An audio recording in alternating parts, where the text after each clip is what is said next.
The church smelled of damp stone and dying flowers. Clara Ashford stood at the altar with her hands folded in front of her, perfectly still, the way she had learned to be still when everything around her was falling apart.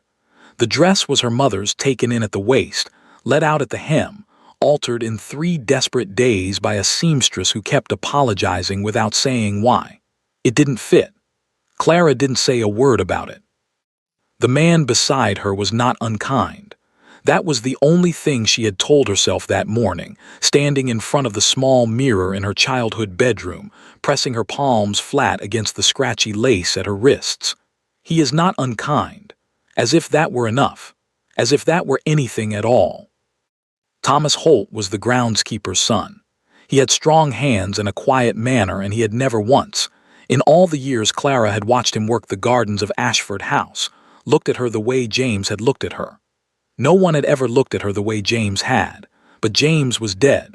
The letter had come 6 weeks ago. 2 pages, written in a hand she would have recognized anywhere, that slightly impatient slope to the letters, the way he pressed too hard on the downstrokes. She had read it so many times the paper had gone soft at the folds. I release you, Clara. What we spoke of before I left, forget it. You deserve a life that is certain. Mine is not. Find someone steady, be happy. Do not wait for me. She had not cried when she read it. She had sat very quietly at her writing desk for a long time, and then she had folded the letter and placed it inside the small rosewood box where she kept the others, the ones he had written before, the ones full of promises, and she had locked the box and put the key in her pocket and gone downstairs to tell her father she would accept Thomas Holt's proposal. Her father had looked at her with something close to relief. That had been the worst part. Now the vicar was speaking. Clara watched the candle flame on the altar. It did not flicker. Outside she could hear wind moving through the elm trees, and somewhere at the back of the church someone coughed. The pews were half empty. Her father sat in the front row with his hands on his knees. Her younger sister Margaret sat beside him, eyes red, and Clara had told her that morning firmly, quietly, "Do not cry for me in that church. I will not have it." Margaret had cried anyway. "Do you, Clara Jane Ashford, take this man?" She said yes. Her voice did not shake. She had made sure of that. It had begun, as most things between them did, in the library. The Ashmore estate sat 4 miles east of the Ashford property, separated by a long stretch of farmland and a river that ran fast in spring and nearly dry by August. The families had been neighbors for 3 generations. They had shared fences and disputes about those fences, shared pews at the village church, shared the same uncomfortable silences at the same county dinners for as long as anyone could remember. What they had never shared, not once in 3 generations, was a marriage. Clara's father, Sir William Ashford, had made his position clear on this subject on multiple occasions and to multiple people who had not asked. The Ashworths were too grand, too old a name, too large an estate, too many expectations attached to their bloodline. "They look at us and see tenants," he had said once, and Clara, who had been 14 at the time and sitting quietly in the corner of the room, had filed this information away without comment. She had thought about it again, years later, the first time James Wentworth looked at her.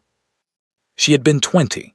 It was a dinner at the Pembrokes' house, one of those long autumn evenings where the candles burned low and the conversation turned slow and comfortable after the 3rd course.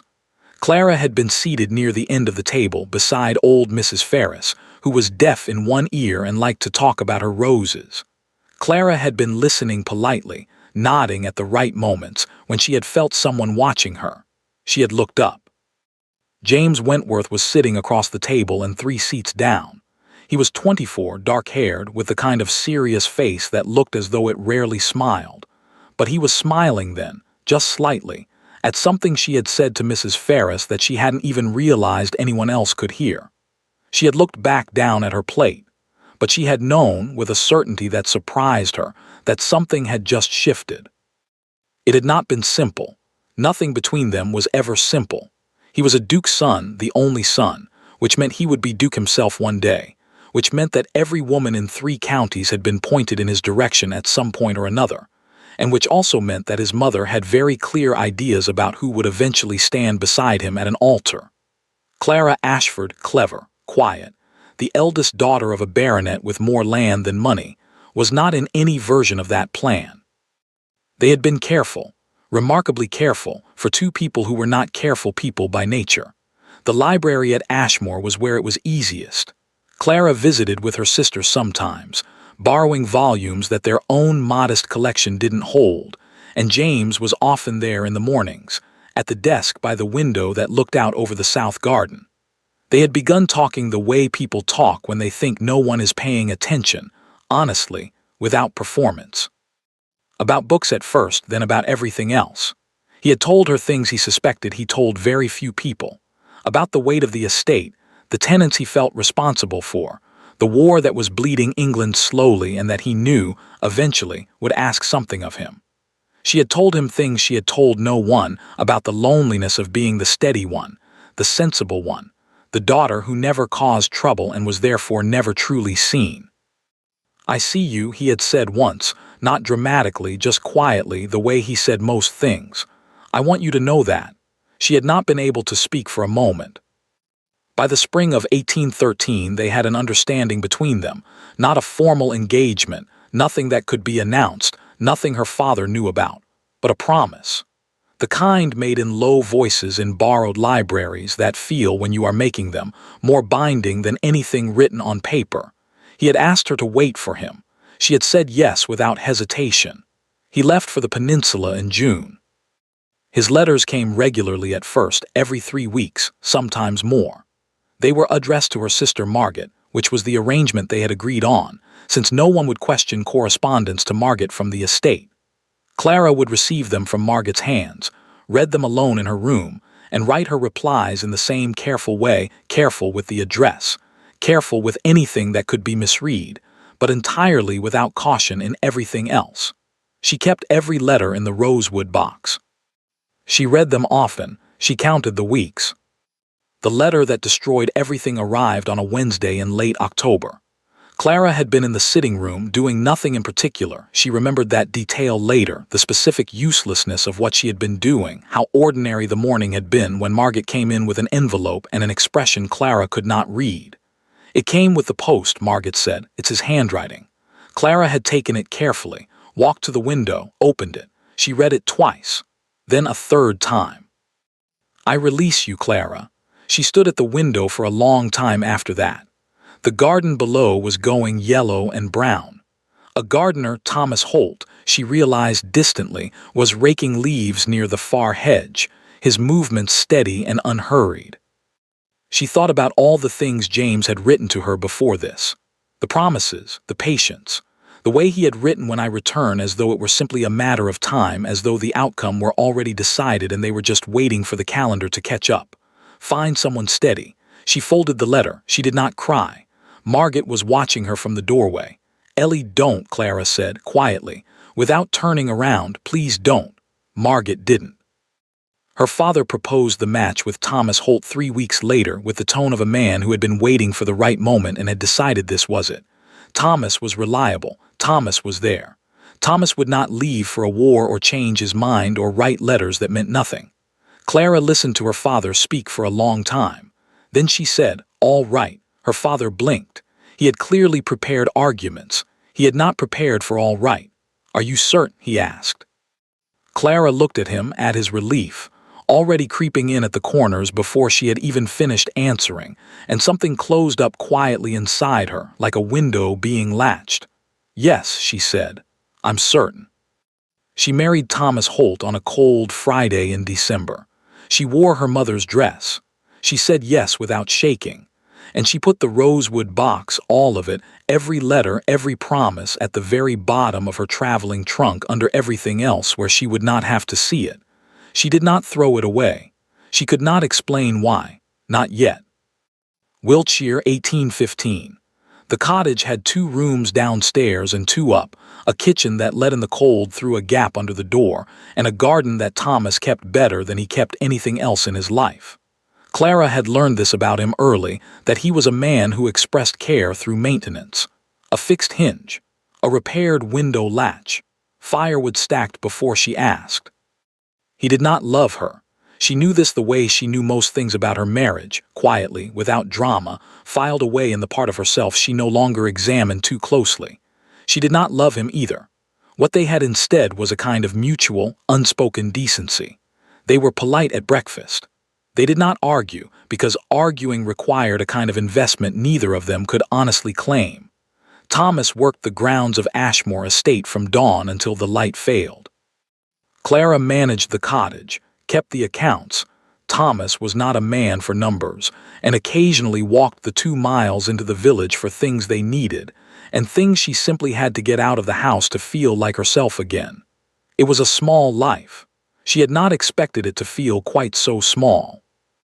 She had developed in the 2 years since her wedding a particular talent for not thinking about things, not thinking about the rosewood box, still at the bottom of the wardrobe where she had transferred it from her trunk, not thinking about the letters inside it, not thinking about a library with a south-facing window, or a voice that said "I see you" as though it were the simplest and most obvious thing in the world. She told herself on the harder mornings, managing. Margaret visited when she could. She was the only one who ever looked at Clara the way Clara didn't want to be looked at, with that careful, worried attention that said, "I know you are not all right and I don't know what to do about it." Clara always made sure the visits were cheerful. Tea, a walk, conversation about everything except the things that mattered.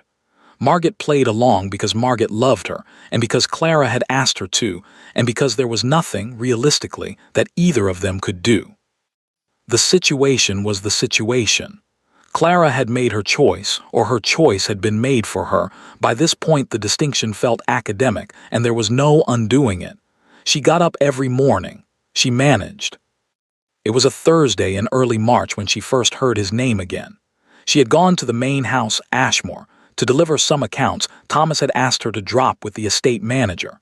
She handed the papers to Mr. Crisp in the side office. She was turning to leave when she nearly collided with Mrs. Davies, the housekeeper who had been with the Wentworth family since before Clara was born. "Mrs. Holt," the woman said, and the name still landed strangely like a shoe on the wrong foot. "You look well." "Thank you, Mrs. Davies.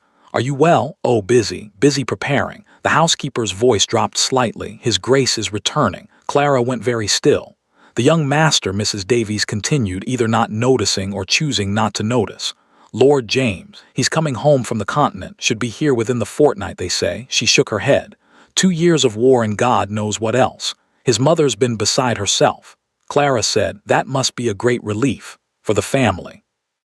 Her voice was perfectly even. She was rather proud of that. "Indeed," Mrs. Davies said, "indeed it is. We thought well." She stopped, looked at Clara with something that might have been sympathy or might have been discomfort. "We thought the worst at one point, but he's alive. Wounded, they say, but alive." "I'm glad to hear it," Clara said. She left before the housekeeper could say anything else. She walked home across the fields rather than the road longer, but she needed the length of it. The ground was still hard with the tail end of winter. She walked quickly, not because she was in a hurry, but because moving helped. It always had. When things became too large to hold still with, she walked. "He's alive." She had known this, somewhere she had not permitted herself to examine since the letter. She had known that "I release you" did not sound like a man dying. It sounded like a man deciding. And she had thought, in her worst and most private moments, that perhaps there was a version of this where he had simply changed his mind, found someone else, found something on the continent that had made his promise to her seem like a young man's foolishness. Those were the hardest moments, not the grief of thinking him dead that, at least, had a kind of finality to it. The other thing had no bottom. But he was alive. He was coming home. And she was Mrs. Thomas Holt, wife of the groundskeeper's son, living in a 2-room cottage on the edge of the estate where James Wentworth was about to resume being Duke. She stopped walking for a moment, in the middle of the empty field, the wind coming across the grass in long, cold sweeps. Then she kept walking. What else was there to do? Thomas noticed something was different that evening. He didn't say so, he rarely said things directly, but she caught him watching her at supper with that careful, sideways attention that meant he was paying more attention than he let on.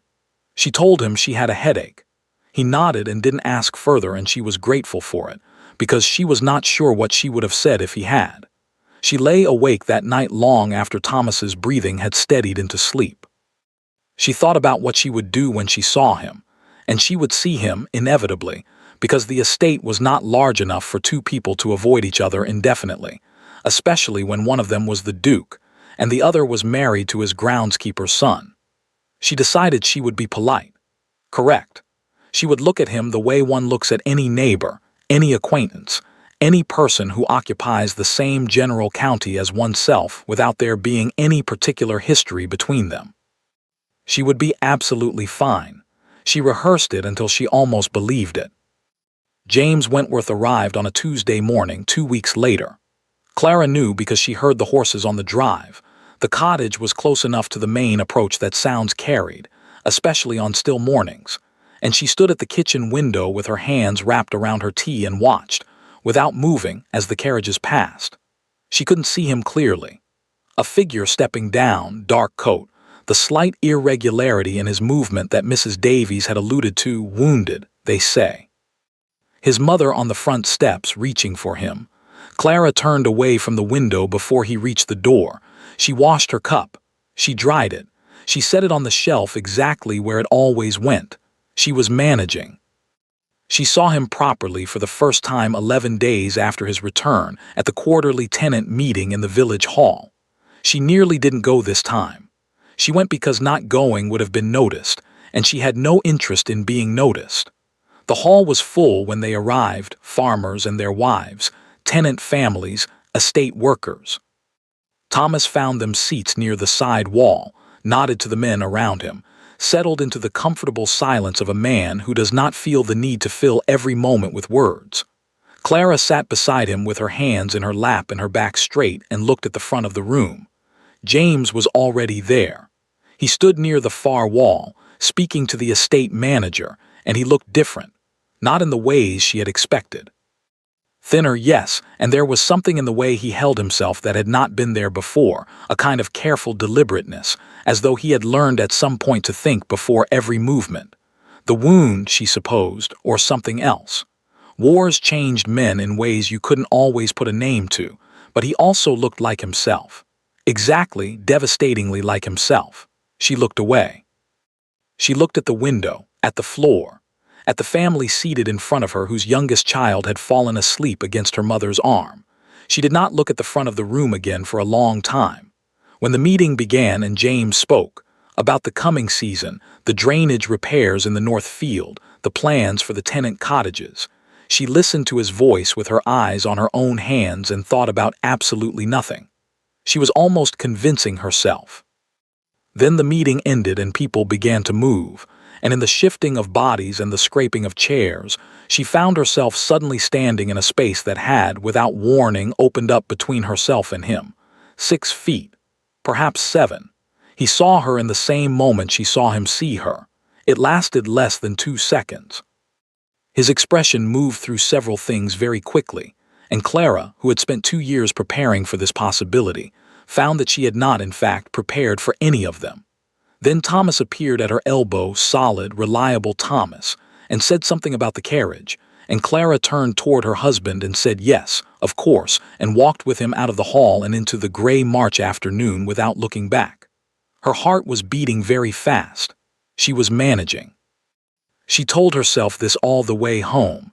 What she did not see as she walked away, James Wentworth standing in the emptying hall, watching the door she had just walked through, not moving, for quite a long time. Ashmore Estate, spring 1815. The gardens were James Wentworth's first indication that something had changed while he was gone. Not in the grounds themselves, those were immaculate, better than immaculate, the hedgerows shaped with a precision that his father's old groundskeeper had never quite managed. The south lawn had been relaid. The kitchen garden expanded. Someone had planted a long border of lavender along the east wall that had not been there before, and it was not yet flowering, but you could see the intention in it, the careful thought about what it would look like in June, in July, when the bees came. He mentioned it to his mother the second evening at dinner.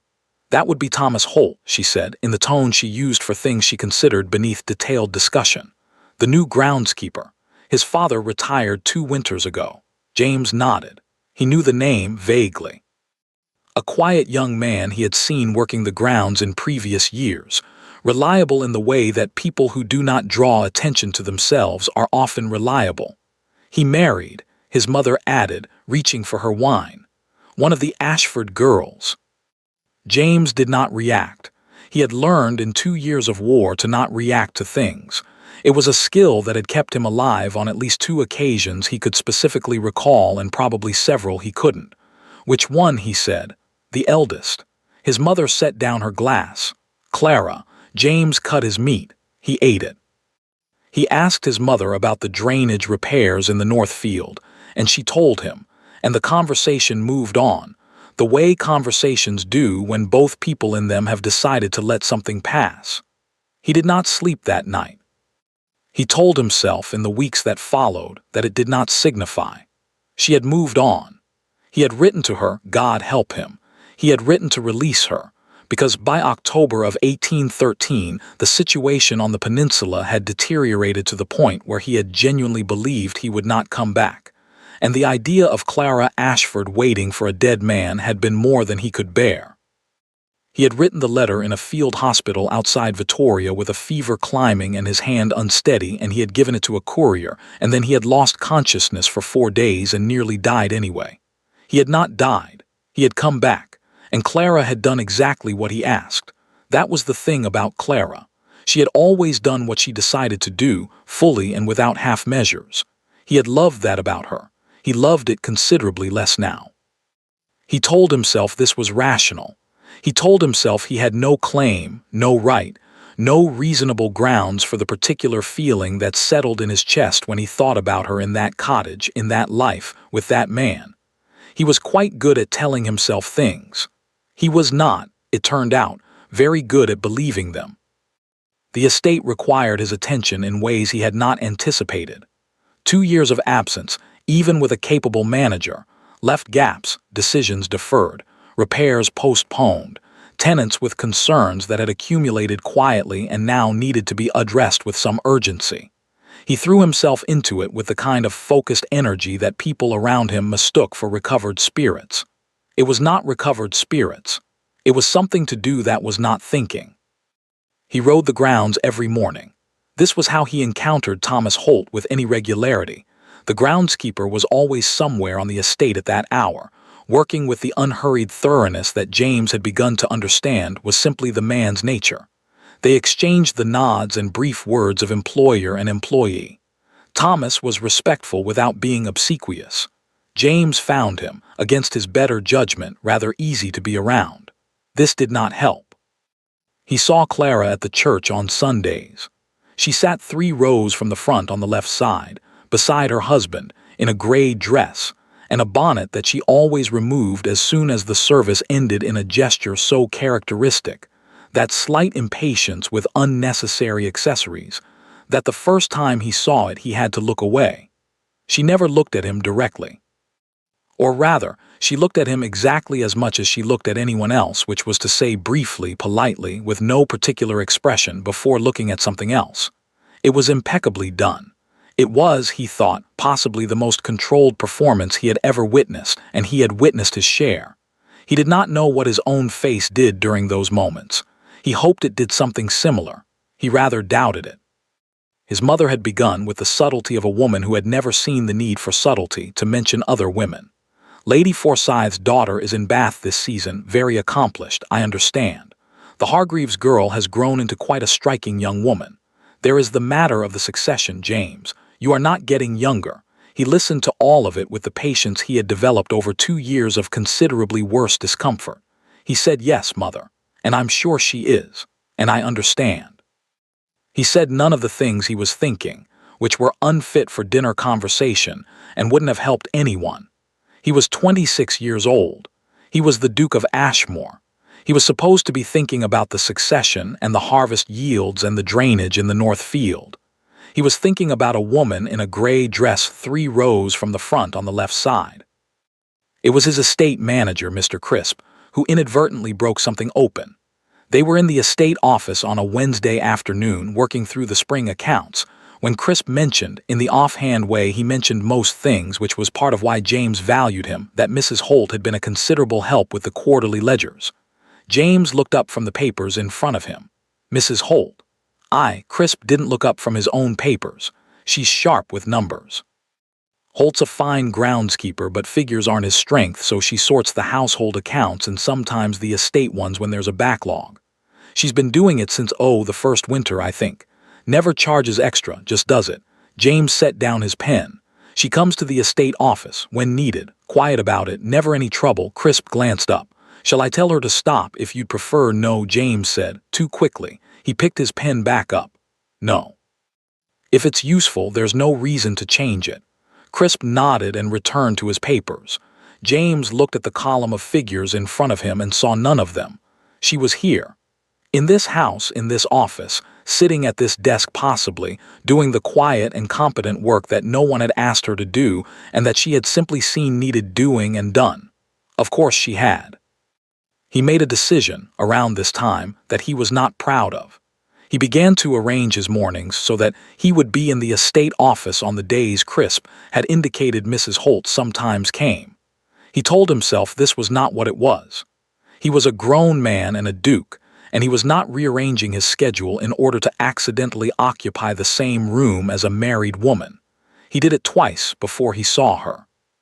She came in on a Friday morning with a folder of papers under her arm, knocked on the open door with her knuckle in that brisk way she had, and stopped when she saw him at the desk. The pause was brief. A single breath, maybe two. Your Grace, she said. I didn't realize you were using the office. I can come back. Don't, he said. And then, because that was too much, there's room enough. Crisp said you had the quarterly ledgers. Yes. She moved to the side table where the estate books were kept. She set down her folder. She did not look at him. I won't be long. He looked back at his papers. The room was very quiet. Outside somewhere, a horse was being led across the gravel. A door closed in a distant part of the house. Inside the office, there was only the sound of pages turning and the scratch of his pen, which he was moving across paper without writing anything coherent. How are you finding the estate? He said, finally. After 2 years away. She looked up, briefly. I imagine that question was meant for you, Your Grace. I meant to ask whether the estate had changed in ways you'd noticed. I'm not sure that's my place to say. I'm asking anyway. A pause. She turned a page in the ledger. The lavender along the east wall was Thomas's idea. I thought you might tear it out when you returned. It wasn't sanctioned. But it suits the space. I wasn't going to tear it out. No, she said. I didn't think you would. Silence again. But different, the kind with some weight in it, some history pressing against the edges. He should have left it there. Clara, please don't, she said, quietly, without looking up. The way she said things when she meant them completely. He stopped. She finished with the ledger, closed it, gathered her folder. She was at the door before she paused just for a moment, her back to him. I'm glad you came home, she said. I mean that simply. I'm glad you're alive. And then she was gone. James sat at the desk for a long time after that, looking at the page of nothing he had written. Thomas Holt found him in the South Garden that afternoon. This was unusual. Thomas was not a man who sought out his employer for conversation. Their interactions were practical, purposeful, brief. So when James looked up from the bench where he had been sitting for the better part of an hour pretending to read correspondence, and saw Thomas coming across the grass with the direct, unhurried walk of a man who has decided to say something and intends to say it, he felt something tighten in his chest. Thomas stopped a respectful distance away. He held his hat in both hands. He looked at James with the steady, serious expression of a man who is not going to make this easier than it needs to be. Your Grace, he said, I hope I'm not out of place. Say what you came to say, Holt. Thomas nodded slowly. He looked down at his hat for a moment, then back up. She never loved me, he said. I want you to know that. And he stopped, pressed his lips together, started again. I never deserved her. I knew it when I married her. I knew it before. His voice was even, not self-pitying, just stating a fact the way he stated everything. She's a good woman, the best I've known. And she's been decent to me, kinder than I had any right to expect. But she's not, he stopped again. She's not free, James said quietly. No, Thomas looked at him steadily, but I thought you should know what she is, what she was before all this. A pause, what she's never stopped being. James said nothing. Thomas put his hat back on. "I'll get back to the east wall," he said, as though they had been discussing the lavender all along. "The border needs mulching before the warm weather comes." He walked back across the grass. James watched him go. He sat on the bench for a long time after that. The afternoon light moved across the south lawn. Somewhere in the kitchen garden, a blackbird was singing with extraordinary persistence. He thought about what Thomas Holt had just done, the courage of it, or the decency, or whatever you called it, when a man told you the truth about his own marriage, because he thought the truth mattered more than his pride. He thought about Clara in the estate office that morning. "I'm glad you're alive." He pressed his hands flat on his knees and looked at the lavender border along the east wall, not yet flowering, but you could see the intention in it, and he understood, with the slow certainty of a man who has been not understanding something for quite some time, that he was in a great deal of trouble. Ashmore Estate, summer 1815. The heat came early that year. By June the fields were dry at the edges and the river had dropped to its summer level weeks ahead of schedule. The tenant farmers talked about it at every gathering, with the particular worried calm of people who have learned that worrying loudly doesn't change the weather. Thomas spent long hours rerouting the irrigation channels, coming home in the evenings with his boots caked and his shirt dark with sweat, eating supper in near silence before falling asleep in his chair. Clara watched him and said nothing about what Mrs. Davies had told her. She had been watching him for weeks now, more carefully than before, in the way you watch someone when you have begun to suspect that what you see on the surface is not the whole of the thing. Thomas had always been a private man. She had attributed this to temperament. She was beginning to wonder if it was something else. He had lost weight. Not dramatically, not in the way that announced itself, but in the gradual way of a man whose body is quietly spending more than it is taking in. He tired more easily. He never complained. Thomas Holt would not complain if his arm fell off, she thought, with a mix of frustration and something that was almost fondness. But she was a woman who noticed things, and she noticed. It was a Sunday evening in late June when Thomas finally spoke. They had eaten supper. The windows were open for the heat, and the garden was full of the long golden light that came in the evenings that time of year, and Thomas had not fallen asleep in his chair, which alone told her something, because he always fell asleep in his chair after Sunday supper. He was sitting very still, looking at his hands. "Clara," he said. She looked up from her mending. "There's something I need to tell you." He said it slowly, like a man choosing each word from a limited supply. "I should have told you before. I've told myself many times that it wasn't my place, that it wouldn't change anything, that telling you would only—" He stopped, shook his head. "I've run out of reasons not to say it." She set down her mending. "Thomas, the letter," he said, "the one you received, in October of 1813, the one that said—" He stopped again. His jaw tightened. "The one that released you from your understanding with Lord James." The room went very quiet.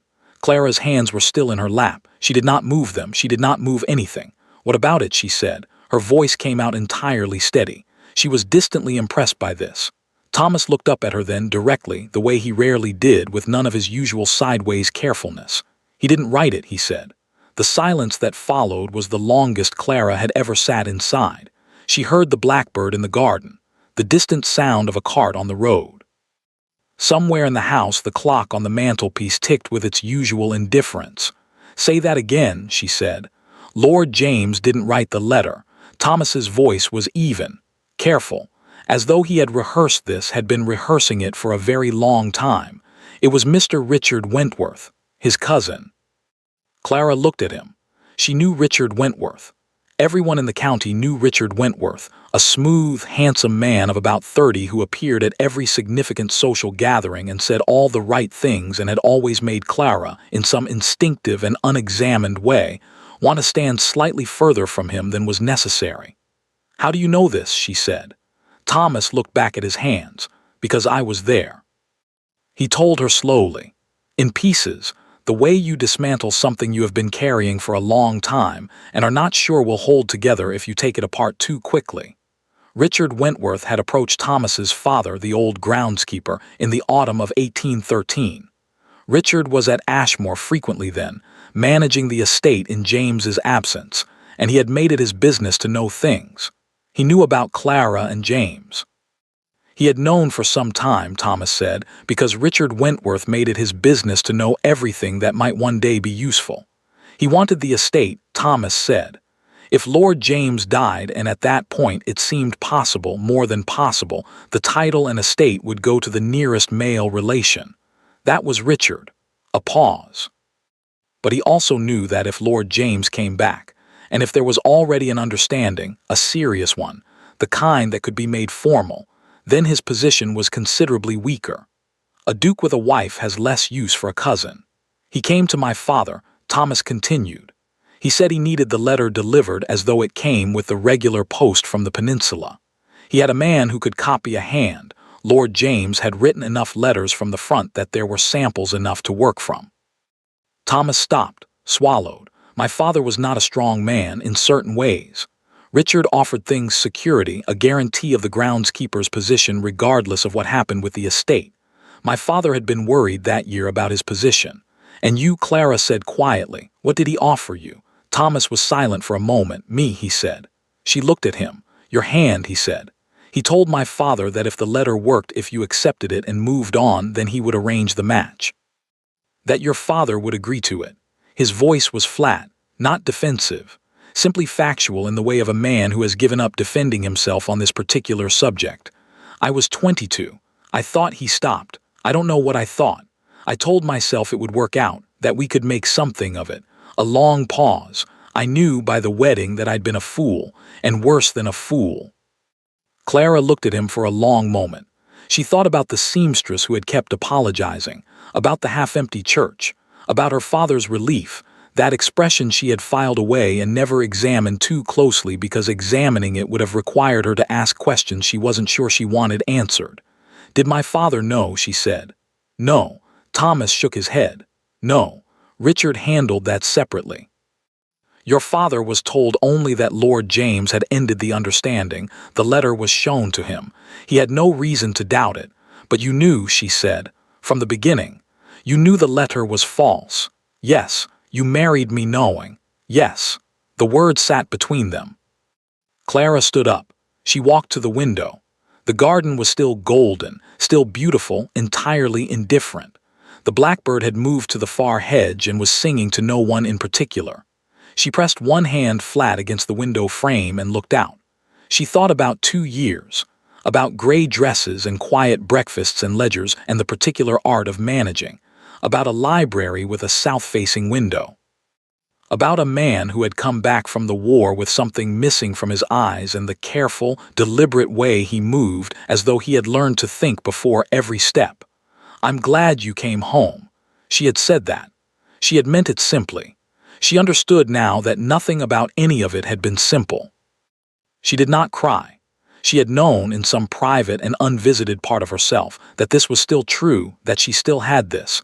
The not crying, the standing upright, the keeping of her face. And she was grateful for it in the way you are grateful for the thing that holds when everything else gives. But something moved through her in that moment, standing at the window with her hand on the frame that she had no word for. It was not grief exactly, though it contained grief. It was not rage, though it contained that too, a quiet, white-hot fury at Richard Wentworth, at his calculations, at the sheer audacity of a man who had looked at her life, and decided it was something he could move around like furniture. It was something more total than either of those things. It was the full understanding of what had been taken. 2 years.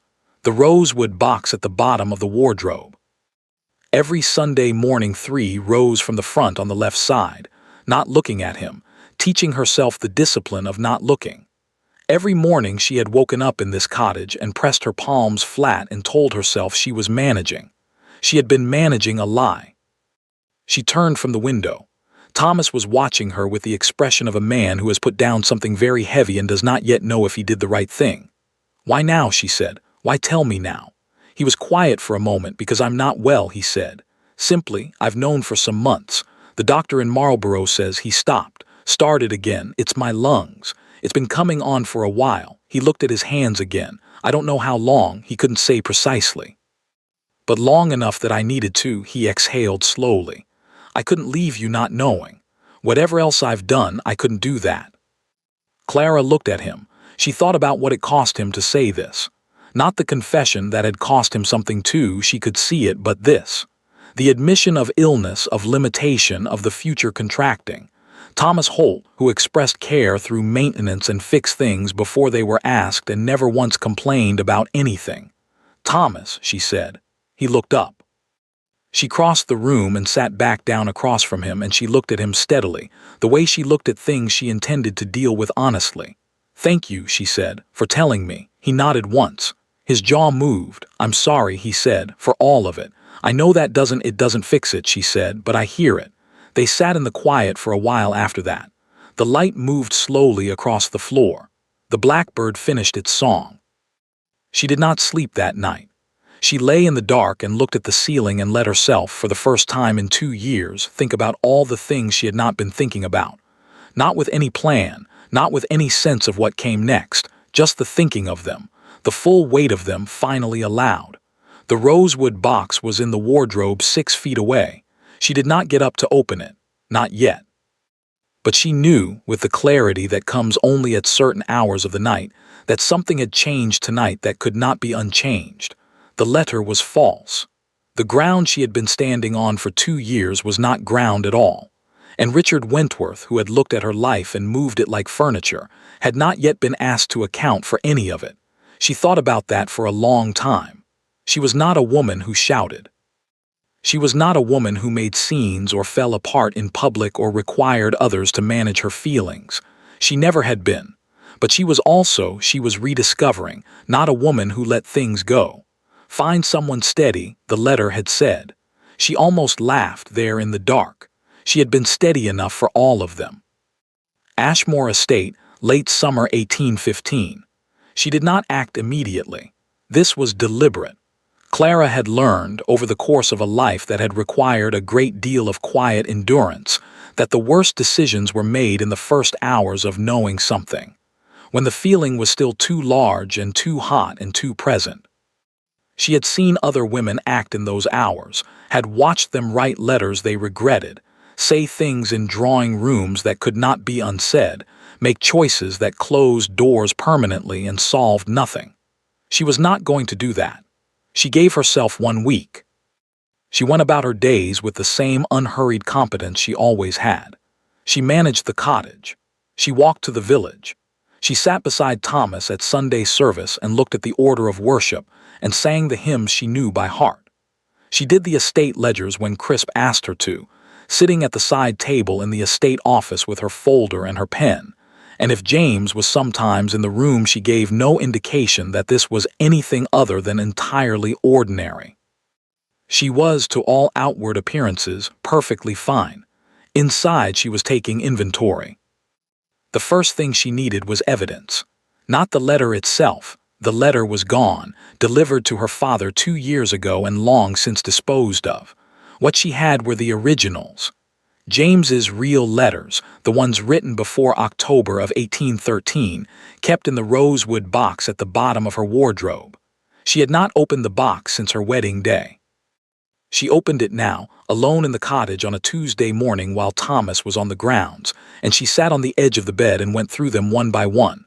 14 letters, some short, some long, all of them in that slightly impatient hand she would have recognized anywhere. She read them in order.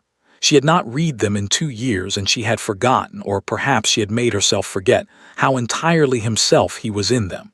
Not formal, not guarded. Just James, thinking on paper, the way he had talked to her in the library.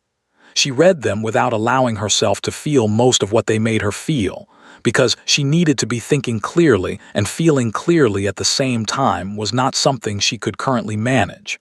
She was looking for one specific thing. She found it in the 11th letter, written in August of 1813. James had described, in that letter, a particular habit he had developed for his correspondence from the front. Because letters were sometimes lost or intercepted, he had begun marking each envelope in a specific way, a small notation in the lower left corner, a combination of the date and a number that corresponded to the letter's place in a sequence. It was the kind of practical detail that was entirely characteristic of him, and she had noted it at the time without attaching any particular significance to it. She went back through the envelopes now. All 14 letters were marked this way. August, September, October, the sequence was consistent, the notation in the same position on every envelope, the same compressed handwriting. She remembered the envelope the false letter had come in. She had kept it. She was not sure why, habit perhaps, or some instinct she hadn't examined, but she had kept it with the others in the rosewood box, tucked inside the last letter's envelope. She found it now. She held it beside James's August letter. The notation was there. Whoever had forged the letter had been thorough enough to include it, but it was in the wrong position, a quarter-inch too high, too far from the corner. And the number was wrong. The sequence jumped from 11 to 14, skipping 2 letters entirely. It was a small thing, the kind of thing you would never notice unless you knew to look for it, unless you had 14 other envelopes to compare it to, unless you were a woman who had read those letters so many times that you knew them in her hands as well as in her memory. Clara set the envelopes down on the bed in a row. She looked at them for a long time. Then she put everything back in the rosewood box, closed the lid, and put it on the shelf where she could see it. She was done keeping it at the bottom of things. The second thing she needed was Richard Wentworth. This was more complicated. Richard was at Ashmore irregularly. He kept rooms in London and appeared in the county when it suited him, which was less frequently now that James had returned, and there was no estate to manage on his behalf. Clara had seen him twice since James's return, at Sunday service, standing at the back of the church with the relaxed confidence of a man who has never had cause to doubt his own position. She had watched him those 2 Sundays with new eyes. He was good at it, she thought. The ease, the charm, the way he laughed at the right moments and said the right things and looked at people with an attention that felt like interest but was something else entirely, assessment. She understood now. Everything with Richard was assessment. Everything was a question about what this person could offer and what it would cost to obtain it. He had assessed her once and decided she was a piece to be moved. She intended to correct that impression. Her opportunity came on a Thursday in late August. Richard arrived at Ashmore mid-morning. She saw the carriage from the cottage window, and by afternoon he was in the garden, walking the south lawn with the proprietorial air he had apparently not yet adjusted, speaking to no one in particular and looking at the estate with the expression of a man reviewing something he considers at least partially his. Clara put on her good bonnet. She walked to the estate. She found him near the east wall, examining the lavender border with an expression of mild disdain, as though it were the sort of thing one tolerated rather than appreciated. "Mr. Wentworth," she said. He turned. The assessment happened in an instant, quick practice, taking in her dress and her bonnet and her expression and filing it all somewhere before his face settled into its habitual pleasantness. "Mrs. Holt." He smiled. "What a surprise. You look very well." "Thank you," she said. "I wonder if I might have a brief word." Something shifted in his eyes, too quick to name. "Of course," he said. "Shall we here is fine," Clara said. She had chosen the east wall deliberately, private enough for a conversation that could not be overheard, visible enough from the house that nothing about their meeting could be mischaracterized. Richard clasped his hands behind his back. He was still smiling. "What can I do for you, Mrs. Holt?" Clara looked at him steadily. "You can start," she said, by dropping the smile. "It isn't necessary and it wastes both our time."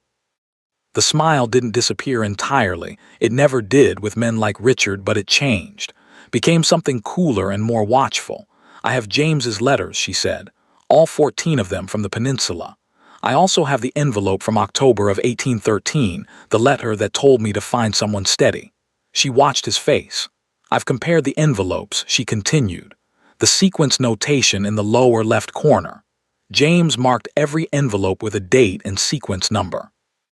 The October letter is marked incorrectly. The position is wrong and the number doesn't follow. Whoever copied his hand didn't know about the notation system." She paused. "But James would have, which means James didn't write it." Richard said nothing. He was very still in the way of a man calculating rapidly. Now Clara said, I don't know precisely how you arranged it or who you used to copy the hand or how much you told Thomas's father versus how much he assumed. I expect you were careful. You are always careful. She tilted her head slightly, but I know enough. And more importantly, James doesn't know any of it yet. Yet, Richard said. Yet. A silence. The lavender moved in the slight breeze along the wall. From somewhere in the house came the sound of a door, footsteps, the ordinary sounds of an estate going about its day. "What is it you want?" Richard said. His voice was still even, but the pleasantness was entirely gone now, and what was underneath it was less attractive. "I don't want anything from you," Clara said. "I'm not here to negotiate. I'm here to tell you that I know, so that you understand what's coming." She picked up the rosewood box. She had been carrying it under her arm, and he had not, she noted, asked about it and held it in both hands. "I'm going to speak to James. Today. I'm going to show him the envelopes and tell him what Thomas told me. What happens after that is between you and him." She paused. "I thought you deserved to know it was coming. That's more consideration than you gave me." Richard looked at the box, then at her face. For just a moment, a single, unguarded moment, something moved across his expression that she had not expected. Not fear exactly, something more like recognition. The look of a man who has known, somewhere underneath all his calculation, that this day was a possibility and has arrived at it and found it exactly as bad as he feared. Then it was gone. "You have no proof," he said. An envelope with a misplaced notation. "A groundskeeper's son who married above himself and is now looking for someone to blame." "Perhaps," Clara said, "but I have James." She looked at him steadily. "And you don't anymore." She turned and walked toward the house. She did not look back. Her hands, she noticed, were entirely steady. She found James in the estate office.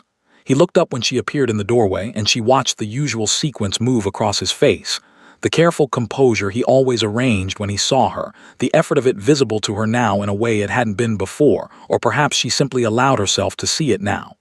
"Clara," he said. He stood. "Is everything I need to show you something?" she said. "Please sit down." He sat. She crossed to the desk and set the rosewood box on it. She had not planned a speech. She was not a woman for speeches. She opened the box and took out the envelopes and laid them in a row on the desk in front of him, 13 of his, and the 14th, the false one, at the end. "Look at the lower left corner," she said, "of each one." He looked. She watched him understand. It did not take long. James was not a man who needed things explained twice, and he knew his own system better than anyone. She watched him get to the 14th envelope. She watched his face. He did not speak for a long time. Clara stood on the other side of the desk with her hands clasped in front of her and let him have the silence. She had waited 2 years. She could wait a few more minutes. When he finally looked up, his face was doing several things she had no name for, or rather, she had too many names for them and none of them were adequate. "Richard," he said. Not a question. "Thomas told me," she said, "last month. He's been carrying it since before the wedding." She paused. "He's not well, James. He told me because he didn't want to leave me not knowing." James stood up slowly. He walked to the window. He stood there with his back to her, one hand on the frame, and she recognized the gesture, recognized it with a start, because it was the same one she had made at the cottage window the night Thomas told her, and she had not known until this moment that they had that in common, that particular way of needing something solid to hold onto when the ground moved. "I wrote to release you," he said. His voice was low. I believed I was going to die. "I couldn't bear the thought of you waiting for, I know," she said, and he stopped. His hand tightened on the frame. "Yes, 2 years, yes." He turned around. He looked at her across the office, across the desk and the 14 envelopes and the 2 years and everything in them, and she looked back at him and she did not arrange her face into anything. She was done arranging her face. "Clara," he said, "I am so don't apologize," she said quietly. "Not yet. There's nothing to apologize for yet. You didn't know. I should have. You were in a field hospital with a fever," she said. "You were trying not to die. You don't get to apologize for that." He looked at her. Something in his expression broke open, just slightly, around the edges. "What do we do?" he said. And it was such a different question from any she had expected. Not what do I do, but we already, without discussion, as though the 2 years had not changed that particular fact, that she had to look away for a moment. She looked at the envelopes on the desk. First she said, "You speak to Richard." "Yes." And then she said, "We wait." He understood what she meant. Thomas, the illness. The thing that had no timeline and no certainty, and that neither of them could hurry or arrange or fix. "I can wait," James said. "I know you can," she said. "You've done it before, so have you?" "Yes," she said, "but I'd rather not do it alone this time." The room was very quiet. Outside, the summer afternoon continued its indifference, horses on gravel, wind in the elms, the estate going about its business.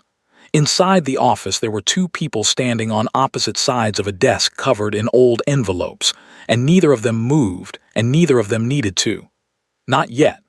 But the waiting this time was entirely different. Richard Wentworth left Ashmore the following morning. He did not say goodbye to anyone. His rooms were cleared, his carriage ordered before dawn. By the time the household was properly awake, he was already on the London road. James did not speak publicly about what had passed between them. He didn't need to. Ashmore Estate, autumn 1815, winter 1816. Thomas Holt died on a Wednesday in November. It was a quiet death which suited him. He had been a quiet man. The illness had moved slowly at first and then, in the final weeks, with a swiftness that left little time for anything except the practical matters he had always preferred anyway. The accounts settled, the tools returned to their proper places in the groundskeeper's shed, the garden notes written out in his careful hand, and left on the kitchen table for whoever would come after him. He had asked Clara in his last coherent days to keep the lavender border. She had promised him she would. He died in the small bedroom of the cottage, in the gray early light before sunrise, with Clara sitting beside him and his hand in hers. She had been there all night. She did not let go until she was sure. Then she sat for a long time in the quiet of the room and thought about Thomas Holt, not the marriage, not the letter, not any of the complicated architecture of what had been done and why. Just the man himself, his steady hands, his unhurried way of moving through the world, the garden he had made out of nothing, and the way he had looked at it, and the rose he had planted along the south fence in the first spring that bloomed every June without fail. He had not been a good husband in the ways that mattered most, but he had, in the end, been a good man. She thought that deserved to be held separately from everything else. The county was respectful in the way that counties are respectful when a young man dies briefly, sincerely, and then with the efficient resumption of normal life that is perhaps the most honest response to grief there is. The funeral was small. Thomas's father, fragile now and diminished, sat in the front pew and did not look at Clara. She did not require him to. James came to the funeral. He stood at the back of the church, in the same dark coat he had worn the day he returned from the continent, and he did not approach her or speak to her or do anything except be present, which was, she thought, exactly right. She did not look at him during the service, but she knew he was there. It helped, more than she would have known how to say. The weeks after the funeral had a particular texture that Clara recognized from other hard periods, that strange suspended quality of days that look ordinary from the outside and feel, from the inside, like walking through water. She managed the cottage. She finished the autumn accounts for the estate. She walked to the village and back and exchanged pleasantries with people who looked at her with careful sympathy, and said things like "You're bearing up so well" in tones that suggested they found this faintly suspicious. She was bearing up. She was also, underneath the bearing up, doing something she had not done in a very long time. She was allowing herself to want something, not yet acting on it, not yet doing anything about it, just permitting the wanting, the way you open a window you have kept shut for a long time and let the air move through. It was uncomfortable. It was also, unexpectedly, something like relief. James did not come to the cottage. She had half expected him to, or perhaps half feared it, the distinction being somewhat academic, but he stayed away with the same deliberate restraint she recognized from the office, from the church, from every encounter they had managed over the past months. He was, she thought, giving her the thing she had given him at the desk with the envelopes: time, space, the room to find her own footing before anything else was asked of her. It was, she thought, the most James thing he could possibly have done. She was not sure whether to be grateful or frustrated. She settled on both. Winter arrived early. The fields went gray and the river rose with the November rains, and the cottage, without Thomas's constant maintenance, began to show its age in small ways: a shutter that needed rehinging, a gap in the kitchen door that let in the cold in a new and specific way. Clara fixed what she could fix and left the rest on a list. She had been in the cottage alone for 6 weeks when the first frost came. She woke that morning to a silence that had a different quality than the usual silence, the particular hush of a world that has gone white overnight, and she lay in bed for a moment and looked at the ceiling and thought, clearly and without drama, that she was very tired of waiting.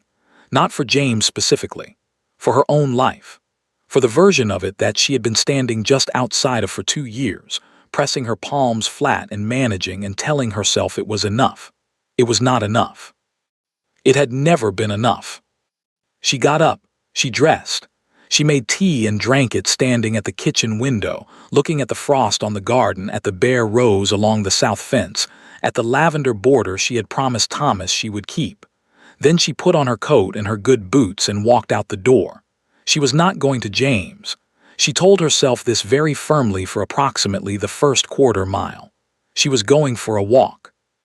It was a fine morning, cold and clear, and she needed air, and the fact that her walk was taking her in the direction of the main house was simply a function of geography and had nothing whatsoever to do with anything else.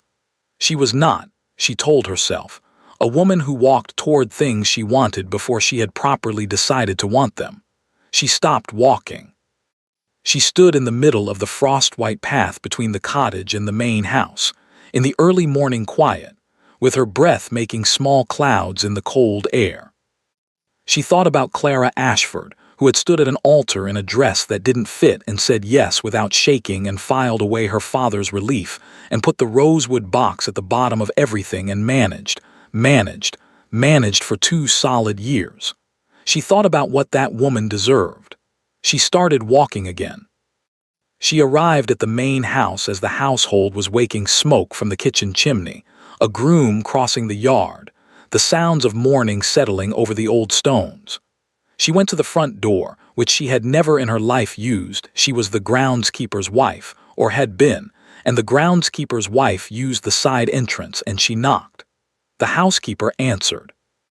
Mrs. Davies, in her morning cap, looked at Clara with an expression that moved quickly through surprise and arrived at something that might have been, underneath its careful neutrality, approval. "Is he in?" Clara said. "In the library, ma'am," Mrs. Davies said. "The south-facing one. Of course he was." Clara almost smiled. "Thank you," she said, and walked inside. She heard him before she saw him, the sound of a chair, papers moving, the specific quiet of a man at a desk who has been there since early and intends to stay. The library door was half open. She pushed it the rest of the way. He was at the desk by the south window. Dark coat, dark hair, the winter light coming in flat and clear behind him. He looked up when she appeared in the doorway, and she watched his face go through its usual sequence and then stop. Something different this time. Something that did not settle into composure because he did not, apparently, have the composure available. He stood up. He said nothing. She said nothing. She stood in the doorway of the library where it had started, all those years ago, in the careful and deliberate conversations of 2 people who were trying very hard not to say the obvious thing, and she looked at him across the room. "I'm not managing," she said. He blinked. "I've been telling myself I am," she continued. "For 2 years I've been very good at it, but I woke up this morning and I was very tired of it, and I thought," she stopped. "I thought I should come and say that, before I talked myself out of it." James came around the desk. He crossed the room in the particular careful way he moved now, that deliberateness she had noticed when he first returned, the leg, the learned patience of a body that had been broken and put back together, and he stopped in front of her, close enough that she had to look up slightly to meet his eyes. He looked at her for a long moment. "Are you done?" he said, "talking yourself out of things?" "I think so," she said. "Yes." "Good," he said. "Because I have been standing outside your door in my mind every morning for 6 weeks, and the actual door has been considerably more difficult." She felt something loosen in her chest, something that had been wound tight for so long she had forgotten what it felt like without it. "You could have knocked," she said. "You needed time. I've had enough time." "I know," he said. "I was waiting for you to know it too." She looked at him. "Did you ever stop?" he said, quietly. The question she had known was coming, or something like it.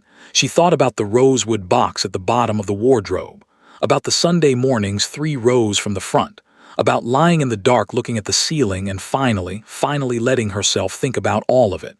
"No," she said. He reached out and took her hand. Not dramatically, not with any of the urgency she might have expected. Just took it the way you take hold of something you have been careful about for a long time and have finally decided to simply hold. She let him. Outside, the frost was beginning to melt in the winter sun, dripping from the eaves in a slow and steady rhythm. Somewhere in the house, a clock chimed the hour. The south-facing window filled the library with pale, clean light. Neither of them moved. Neither of them needed to. Not yet. But the waiting was over. 5 years later. The rose bloomed every June. Elinor had not moved it. She had considered it in the first spring after she came to the main house. There had been a great deal to consider that spring, a great deal to arrange and decide and settle, new rooms to learn and old habits to quietly set aside, an entire life to reorient around a different axis. The question of a single rose along the south fence of the cottage garden had seemed, in the context of everything else, minor. Something to return to later. But she had walked past it one morning in May before the bloom, when it was still just canes and new leaves and the promise of something, and she had stopped. She had stood at the fence for a while with her hands in her coat pockets and looked at it. She had thought about Thomas's hands, the steadiness of them, the care, and about the morning he had told her everything, and the evening light in the cottage that last June he was well enough to tend the garden himself. She had left the rose where it was. No one had commented on this. Mrs. Davies, who noticed everything, said nothing. The new groundskeeper, a young man from the village, had been told simply that the south fence planting was to remain as it was, and he had nodded and asked no further questions, because a duchess who says a thing is to remain as it is does not generally require elaboration. James had not asked about it until the 3rd year. They had been walking the grounds on a June evening, the kind that lasts long and goes golden at the edges and makes the whole estate look like something from a painting, which Elinor found slightly excessive but had learned to appreciate, and she had paused at the fence in the way she always paused there briefly, without ceremony, and he had paused beside her in the way he always paused beside her when she stopped, without asking why. After a moment he had said simply, "You kept it." "Yes," she had said. "Why?" She had thought about it honestly, the way she thought about most things. Because he was a good man, she said, and good men deserve to be remembered, whatever else they were or weren't. James had looked at the rose for a long moment. The evening light caught the blooms deep red, fuller than she had expected when she first saw them, the kind of rose that commits entirely to being itself. Then he had taken her hand, the way he had taken it in the library on the frost-white morning, without drama and without urgency, and they had walked on. He had never asked about it again. But sometimes, on June mornings, she caught him looking at it from the upper window of the east bedroom, standing there with his coffee going cold, and his expression one she had come to know well. Not jealousy. Jealousy had never been his nature, and even if it had been, she thought he understood too clearly what Thomas had done at the end to feel anything except a kind of complicated gratitude. What she saw in his face on those mornings was something more like respect. The quiet acknowledgement of a man who had made his own errors, who had written a letter in a field hospital, and believed it was the right thing and lived with what followed, and who therefore understood, better than most, that people are not reducible to their worst moments or their most impossible circumstances. Thomas Holt had been a man who made a bad choice young and spent years paying for it in the particular silent currency of a man who knows himself to be in the wrong and cannot find the door out. And then, when the door finally appeared, he had walked through it. He had told the truth. He had let her go. That deserved to be remembered. Elinor loved James for understanding this without being asked. She loved him for many things. That was simply one of them.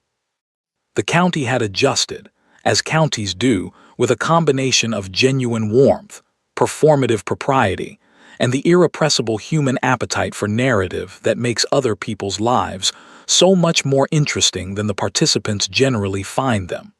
There had been talk in the months following Thomas's death. Alina had expected this and had prepared for it with the method she applied to most unwelcome things. She ignored it entirely and continued about her days with an equanimity so complete that it left very little for the talk to feed on. And talk, deprived of response, tends to eventually find more cooperative subjects. James had been less serene about it, which she had found privately endearing. He had the restraint not to say anything publicly, but she had seen his jaw do a particular thing at certain dinner parties when certain people said certain things, and she had learned to place her hand on his arm at those moments lightly, which generally helped. They had married in April of 1817. A proper wedding, a dress that fit, made by a seamstress who took her time and apologized for nothing, in a fabric that Alina had chosen herself in a London shop on a bright February morning with Margaret beside her saying that one, definitely that one before Alina had even finished looking. The church was full. The morning smelled of spring and candle wax, and the lilies someone had arranged along the aisle in great extravagant quantities that Alina would not have chosen herself and that were, she admitted, entirely beautiful. Her father had sat in the front row. His expression when she came down the aisle was one she had not seen on his face before, or perhaps had not allowed herself to look for. Something open, something that cost him something to show. She had decided, somewhere between the door and the altar, to let him have the moment without auditing it. Some accounting could wait. Some could be set aside entirely. Margaret had cried from the first hymn. Alina had told her beforehand with great firmness, "Do not cry in that church, I mean it this time." Margaret had looked at her with the expression she had worn since childhood when she intended to do something regardless of what anyone said. They had both known exactly how it would go. It had gone exactly that way. Alina had not minded. Richard Wentworth had not attended the wedding. He had not, in fact, been seen in the county at all since the morning he left Ashmore before dawn. He was in London still, as far as Alina understood. She did not think about him often. In the beginning she had, in those weeks between Thomas's death and the frost-white morning, lying awake in the cottage with the wind in the elms and too much silence, she had thought about Richard with a clarity and a coldness that surprised her. Not the operatic fury she might have expected, something quieter and more precise. The specific anger of a woman who has done everything correctly and been cheated anyway, who has managed and endured and asked for nothing and been taken advantage of for exactly those qualities. She had spent that anger slowly, over the following months, in the way that useful things are spent not wasted, but used up in the process of becoming something else. What remained was not forgiveness. She was an honest woman, and she did not believe in calling things by names that didn't fit. It was something more like resolution. A ledger brought to zero, not because the debt had been repaid, but because she had decided, deliberately and with full awareness, that she was no longer willing to carry it. Some things could not be undone. They could only be survived. She had survived them. They were hers now not as wounds but as history. The unalterable record of a woman who had been knocked entirely off the life she was meant to have and had built another one painstakingly out of whatever was to hand, and had arrived somewhere she had not expected and found it, against all reasonable prediction, entirely worth having. She had paid a considerable price for the woman she had become. She had decided that woman was worth the price. On a morning in late June, 5 years after the frost-white walk and the library and the hand taken without drama, Alina stood in the garden of Ashmore and watched her husband come across the south lawn toward her. He moved differently now than he had in that first year. The leg had improved with time and consistent attention, and the particular stubbornness of a man who refuses to be managed by his own body, and what remained of the injury had settled into something more natural. A slight asymmetry in his stride that she had long since ceased to notice, except in the abstract way you notice things that have simply become part of the landscape of a person you know very well. He was 31. The war was 15 years ago now in calendar terms and considerably further in every other sense, though she knew it was not entirely gone. She had learned where it lived in him, the specific silences, the occasional mornings when he woke before dawn and sat in the library not reading, and she had learned that the most useful thing she could do on those mornings was make tea and sit beside him and not require him to explain anything. He had never asked her to do this. She had simply understood it, the way she understood most things about him now, not through instruction, but through the long, patient accumulation of attention. He reached her and stopped beside her and looked at what she was looking at, which was the east wall, the lavender, in full bloom, the purple of it extraordinary in the morning sun, the bees already at work with the cheerful single-mindedness of creatures who have never doubted their purpose. It was exactly as Thomas had imagined it would be when he planted it in the cold of that first spring. She thought he would have been pleased. "I've been thinking," Alina said. "Should I be concerned?" James said, "Possibly." She looked at the lavender. "I think we should extend it, along the north wall as well." He was quiet for a moment in the way he was quiet when he was genuinely considering something rather than preparing a response. She had learned to tell the difference. "That's a considerable amount of lavender," he said. "Yes. The bees will be insufferable. The bees," she said, "will be magnificent. The gardener will have opinions." "The gardener," she said, "will manage." He looked at her then. She could feel it before she turned, that particular quality of attention that she had first noticed across a dinner table more years ago than she entirely liked to calculate. The look that had not changed in all the time since. The one that saw her specifically and entirely, and without any of the adjustments or reductions that most people, even well-meaning ones, applied without knowing they were doing it. "All right," he said. "North wall as well." She turned to look at him. He was already looking at her. She reached out and took his hand, the way he had taken hers, without drama and without urgency, the simple and complete gesture of two people who have stopped needing to make anything of it, because it is simply what they do. And they stood in the June morning, with the lavender moving in the slight breeze and the bees conducting their magnificent, insufferable business, and the rose blooming quietly along the south fence of the cottage, just visible from where they stood. It was a very ordinary morning. It was, Alina thought, exactly what an extraordinary life looks like from the inside, not dramatic, not arranged, not anything like the life she had once imagined she would have. Just this. The garden and the light and the hand in hers and the particular pleasure of a decision made together about something as simple and as permanent as where to plant lavender. She had waited a long time for ordinary mornings. She intended to have a great many more. Clara Ashford arrived at an altar in a dress that didn't fit. She had altered it herself, in 3 days, from her mother's old gown, because there was no time for anything else, and she was not the kind of woman who complained about what couldn't be changed. She stood at that altar and said yes without shaking and filed away her father's relief, and walked out of the church into a life she had not chosen, and she made of it what she could, which was more than most people would have managed and considerably less than she deserved. She did not collapse. She did not rage publicly. She did not write desperate letters or make scenes at dinner parties or require anyone to manage her grief. She woke up every morning and pressed her palms flat and told herself she was managing, and she was managing in the way that very strong and very private people manage, which is to say, completely and at considerable cost, and without anyone fully seeing what it required. That cost is what this story is about. Not the romance, though the romance is there. Not the villain, though Richard Wentworth earns every moment of his quiet ruin. Not even the ending, though the ending is earned in ways that most endings are not. The story is about what it takes to remain yourself when everything around you is conspiring, through malice or circumstance or simple human failure, to make you into something smaller. Alina never became something smaller. She was broken, let us not pretend otherwise. The letter broke something in her that did not fully heal for a long time, and the marriage, however decent Thomas ultimately proved to be, asked things of her that she should never have been asked to give. She paid and paid and paid for a debt that was never hers. But she kept the rosewood box. That is the detail that matters.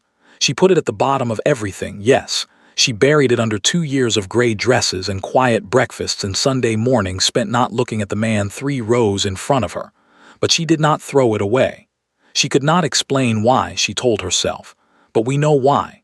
She knew why. Because some things are worth keeping even when keeping them costs you something. Because the truth of who you are and who you loved and what you were promised does not stop being true simply because someone decided to arrange the world differently. Because Eleanor Ashford, even at her most managed and most contained, had never entirely stopped believing that the truth would eventually matter. It did. It always does for women like Eleanor. Not quickly. Not without cost. Not without 2 years of a life that didn't fit and a dress altered in 3 days and a father's relief that landed like a verdict.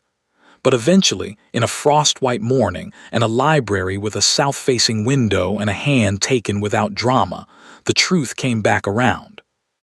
Thomas Holt deserves a final word too. He was not a hero. He made a bad choice for comprehensible reasons and lived inside that choice for years without the courage to undo it, and the woman beside him paid the price. That is true, and it should not be softened. But he told the truth in the end when it cost him something to tell it, when he was ill and tired and had very little left to spend, and he spent it on honesty. He let her go. He left the rose. Good men are not men who never fail. Good men are men who, when the moment finally comes, do the right thing anyway. He was, in the end, a good man. Eleanor kept the rose. She was right, too. Some women are broken by what life does to them. Eleanor was clarified by it.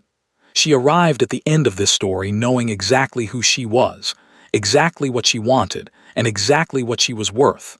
Not because the world had been kind to her, but because it hadn't been, and she had refused, in the quiet and private way of women who do not make scenes, to let that be the final word. The lavender grows along the east wall of Ashmore still, and along the north wall now, too.